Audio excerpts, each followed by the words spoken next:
Hey, welcome back, all my right thinkers. Thanks for tuning in to check out your boy, New Farm, thinking right out here in the lab, still in the book, doing what I do. I got a nice little lesson for you, something quick. I'm gonna wrap up the lesson I just got finished with. I didn't know I had a whole nother page of information, so I'm gonna make this a short lesson. So let's do it. Rightism, 25 rules to live by. Storytelling, story with a message. There's a message in the story for life. I give you life lessons. You tune in to receive them. I appreciate you. We got a good thing going. Let's take care of business. Right thinking mission, and that's what I'm on, is to enlighten, inspire, educate, and motivate you, the individual, to a higher spiritual level of enlightenment. Right thinking's way of life through mental and spiritual discipline, practice daily will help and guide you to obtain your goal of reaching spiritual enlightenment, aka know thyself. Okay? My mission is that all right thinkers know thyself. If you're a right thinker, your goal is to, know thyself. You see where we're going with this? Let's get it together. So I ask the question, do you know you? You will when I'm through. It's rhetorical. But if you don't know how to answer for yourself, tune in. I can help you with that. That's what I do for you. A person who knows not and knows not that they know not is foolish. Disregard them. A person who knows not and knows that they know not, it's simple, but you can teach them. That's why I do what I do for you. Appreciate you too. Stay tuned. I got more for you. A person who knows not and believe and think that they know is dangerous. Avoid them. I do. A person who knows and knows not that they know, spiritually asleep. I can awaken them. I'm the spiritual alarm clock here to wake you up with knowledge of self. That's what I do for you too. A person who knows and knows that they know is wise. Follow them. All these persons reside in you. Right thinkers, know thyself and to my yacht be true.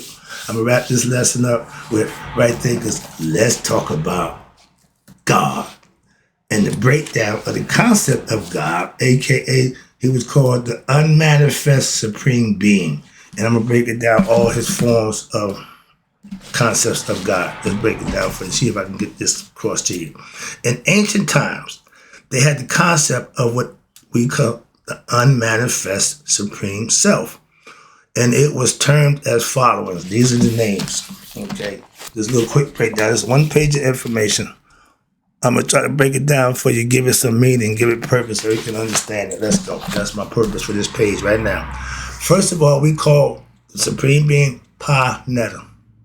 That's the male aspect, the father concept, okay? He's the creator, he's the one. And from Egyptian concept, he impregnated himself. So he's male and female. He can deliver the seed, he can receive the seed. That's who God is. And from that point on, everything else came in pairs. So the only singular is God, Netter. That's what they call him. Nabercha, that's the all-encompassing, meaning the male and female aspect of God, the supreme being. When they say all-encompassing, meaning he's got male and female all in one. When we're in the flesh, we're either male or female. Get the concept? That's where the duality comes from. And it ain't just male and female. It's up, down, in, out, right, left, in, out. You see the concept? Opposites making a whole. A coin, heads, tails. Okay, let's get moving on. But you get the concept. All right. Nabercha, that's considered the all-encompassing God. It ain't just Pa Netta. It's male and female aspect. Now, the name of the hidden spirit that considered God in everything was Amun. Okay, that means the hidden one. The Neteru, the God of gods. Okay, he's the head man. Why? He's the spirit. He's what make everything go. They give him that title. Okay, now, after knowing Amun, whenever you pray, we in the prayer say what?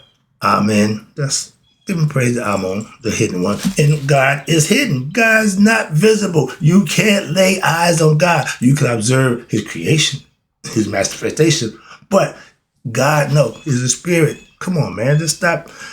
Again, we take God, we humanize God. God made man so that man can make God in his image. We think God is like us.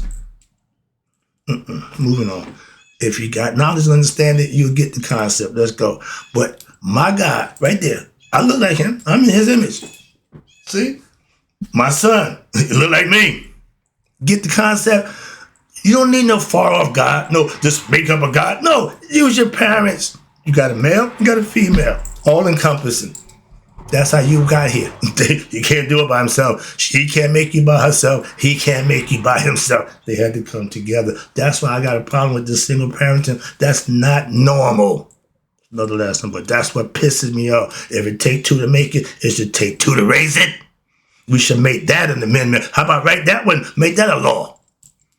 Make parents be parents. Hold them accountable to their damn creation. God watches over all his creation. Moving on, just a concept. We get a little excited, but yeah, let's go. The following, I'm going to break down a list of what we call primary high God, supreme being, with names. We giving them identity. We giving them identity. Okay? Name and form, excuse me. And that's the manifestation of God's power, why he can create from the late pre-dynastic period to the end of the dynastic times in ancient Egypt, from start to end. The first thing we had was Haru. That's the falcon-headed God, represent the sun, Ra. And that's the son of Ra, which is a Sar and son of him. But the breakdown is Haru and Hathor. They're zoomorphic forms. You never seen Haru, or when he's a kid, Haru Picard, when he's a baby, okay, with the little lock, okay. But when he got older, he never had a face. He had a hawk, a falcon head, just like his father, okay. Or in the afterlife, Asar turns into Sokar, the falcon-headed guy in the underworld. Hold on, I love this, but this is all mythology and all makes sense if you understood it, so I can just run through it. But my point to that is, when you got understanding, you can manifest what you understand, and it becomes clearer to you. That's the insight that you have when you practice a philosophy or learn lessons that's being presented to you. That's what I'm trying to do.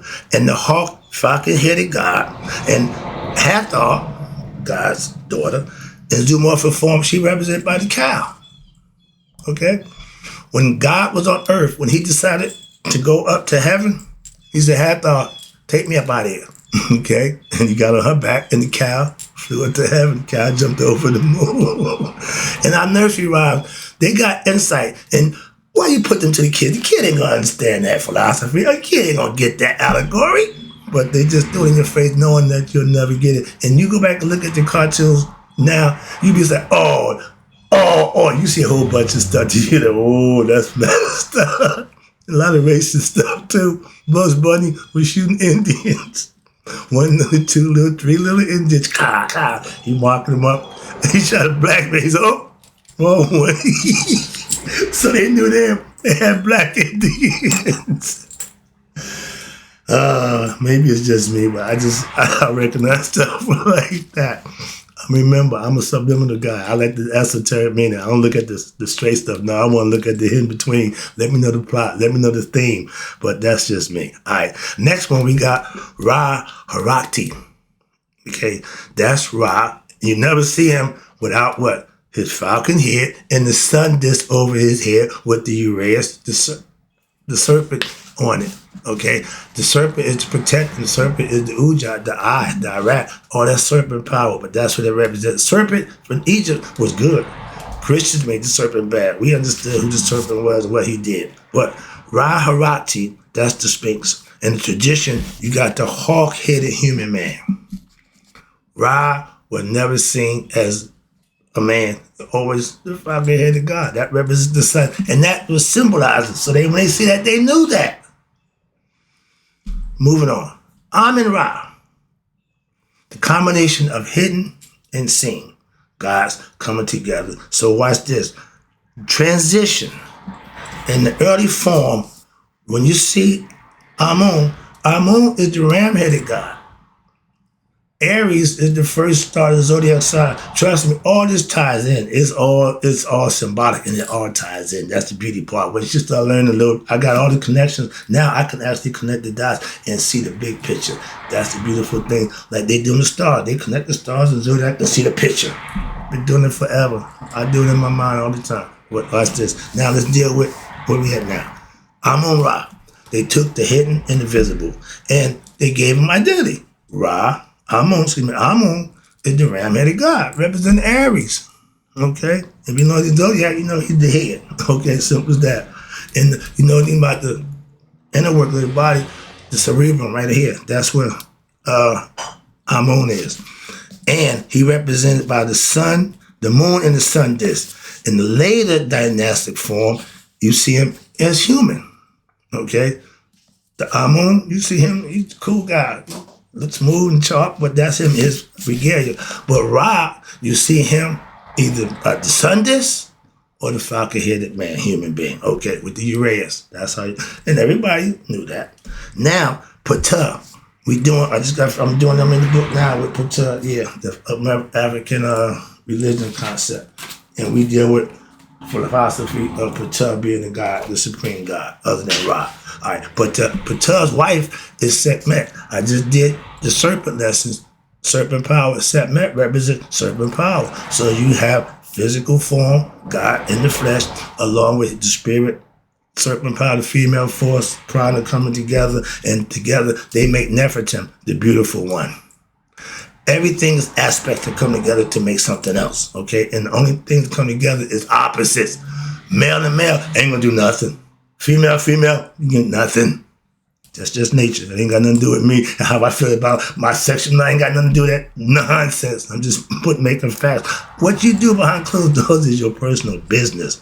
But the transition from human, first of all, we had the falcon-headed, we had the ram-headed god, Amun, the sun disk, the falcon-headed god, Ra. We're going to get the real deal with Ptah. That's us, the human man in the flesh. That's why you see it go down to human. The transition is human. Ptah represents the human, and Sekhmet represents what? The lioness. Okay, the female feline. Tufnut, which represents more, is the shoe's wife. Okay, she's in the lioness form. Okay, we had aspects of every part of your character, and it's all in the head. They had that all figured out. That's the beauty part about this. This is all mental. This is all understandable when you can comprehend and emulate it, and you can manifest it for yourself. Moving on, I see the clock. All right, I'm almost there. This is a short one. Now, with Ptah and Sekhmet, you have God in the flesh with the God spirit. Together, they make the beautiful one, Nefertim. He's the one that's like this. Okay, moving on. Nefertim is considered the all-encompassing one. Why? Why is this? Because it's anthropomorphic, and it's Amun, Ram, Ra, falcon, Ptah, the human. Hathor, anthropomorphic, the cow. Okay, so you got four different things, the four horsemen, so to speak. See where we're going that? And all zodiacal, they all had the zodiacal price they pay also. Okay, but moving on, this is all good stuff. Hope you understand it. But now you got Tim or Atum. He's the one that came out of the noon and sat on the Ptah's lap to create everything. And that's called, it's Tim and Atum is what they call completely anthropomorphic. You're only going to see them in that form, okay? Then break it down. The next completely anthropomorphic, they stay in a form, okay? Tum and Atum stay in a form. He's a man form. He ain't changing. Asar, Aset. She female, wisdom, she don't change. Asar don't change. When he dies and goes into the underworld, he gets his falcon head gear. Okay, he's man in the physical world. When he died in the underworld, he has his falcon head gear. So you got Ra, Asar, and Haru all wear the falcon head. Nobody else. Good concept. So everybody saw them, they knew who they was. This means you're conscious. And now, in the earliest times, I'm about to wrap it up. This is almost there.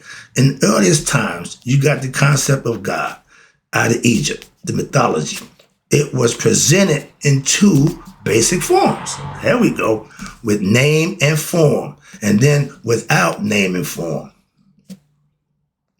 Unmanifested, Panetta, okay? Or the Supreme Being refers to who? The nameless and the formless. Understand that. Watch this. Now, while the deities such as Asar, the first man in flesh, Aset, are examples of what we call the divine with specific names and forms.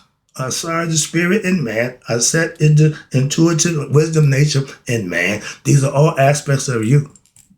Okay, understand that too. But as the evolution of the ancient Egyptian civilization progressed through the dynastic period, there were many depictions of the divine in many forms. Again, they create concepts and use them to teach. However, none of these forms was thought of as what? The absolute God or the real in and of themselves. They understood these as reasonable facsimiles, facts, concepts of God. We knew that. Rather, what? They represented by the ancient Egyptian sages as what? As ways to promote and the understanding of the different aspect of the same one divine God. Thus, each depiction is in reality what? Like a veil, which enables a person to gaze upon something which will turn your mind towards what? God, your higher self. Everything's about that. That's what religion is for, to get you to God. That's the purpose of it. Now, how they doing it ain't too well, but moving on. However, like a veil, the images also have a depth which can be seen when the outer symbolic form is understood. That's nature. And seen with the proper light of intuitional vision. Your inner vision, the third eye open, now you're starting to see things the way they really are. As my man Dick Gregory said, them glasses, when nature pick you, when God, you being chosen mean you got them glasses, magic glasses, and you take them off. Whoa, no, you've been chosen. So moving on. And through the study, the daily study of the teachings, and understanding their inner meaning, the whole point of study is to get the meaning, to get the plot of the story. Okay, if you watch the movie, in the beginning, you don't have a clue. But through the breakdown, they show you, take it through. By the end, you should understand the plot. You should get it. It should make sense. A lot of people leave the movie like, oh, well, I just watched it. Ignorance, simple as that. They just don't know. And you can't fault somebody for being ignorant. You try to help them. I hate when people who see people less smarter than them. I hate that. You ain't that smart yourself. So don't do that. So respect people who don't know what you know. That's all. I don't run around trying to prove how smart I am, how ignorant you are. I'm ignorant to a whole bunch of stuff. Okay, something like that. I'm fully aware of that. But moving on. But when you get the teachings, the practice them, understand them, and get the inner meanings, now you can manifest them. And well as to practice them, and you are living a spiritual lifestyle according to what? The teachings that you're learning, right? In philosophy, yoga. A human being can develop, watch this, the light of intuitional vision. That's what our set represents. Study her, learn her, emulate her, and your inner vision, your intuitive knowledge will come to you. That's what it represents. It's all up here again, which will what? Your intuitive, when you develop the light of intuitional vision, this will break the veil of what? Ignorance. The light is to turn you on so you can see what's going on. And the blocks, this will break the veil of ignorance that blocks all persons' ability to see the divine for themselves. Your ignorance is what's keeping you. Your fear is what's holding you back. That's what religion does. They get in that box and play that game with you. I hate that. Moving on. It is important, wrapping it up, taking it home right now. It is important that you as a student understand the lessons that's being taught to you and the difference between, watch this, duality, that's human, and non-duality, that's spiritual. Duality is viewing a separation between what? The soul and God. That's human. Okay. You see two things. Granted, is you are individual. Why? It's a dual personality. You have two personalities, a lower and a higher. They got to become one. This is the lower and this is the higher. Okay, reverse. Remember, in Africa, Egypt, what y'all say is north up, we say north is down, south is up. So it's kind of backwards. So yeah, the heart here, the mind here is flipped. That's the concept. But what does that mean? It means seeing two distinct personalities. Love it.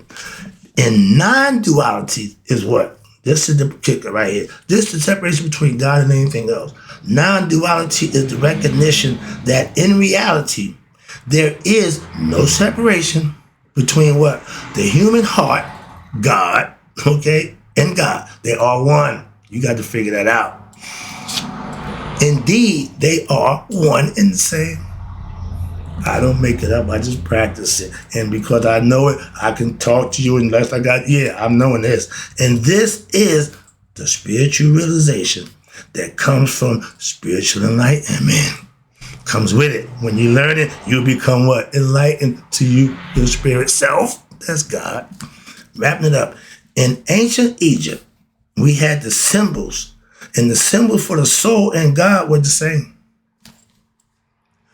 Everything makes sense if you follow it and see the pattern and process. See the process, chase the process. Why? To see it to the end, and it will make sense to you. Then, trust me, that's why they say life is a journey. In the end, it should all play out for the benefit of the good.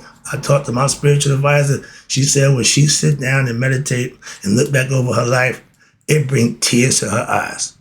Tears of joy, not regret. No. If you got regrets, then you didn't do the right thing. When you can look back over your life and be amazed at what you did, that's you having self-reflecting. I'm breaking that down for her. She love it.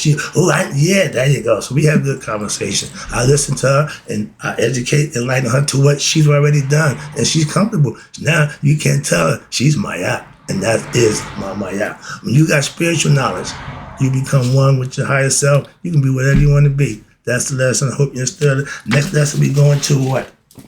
This is all about one with God. You and God are not separate. Y'all ain't two different people. Y'all the same person.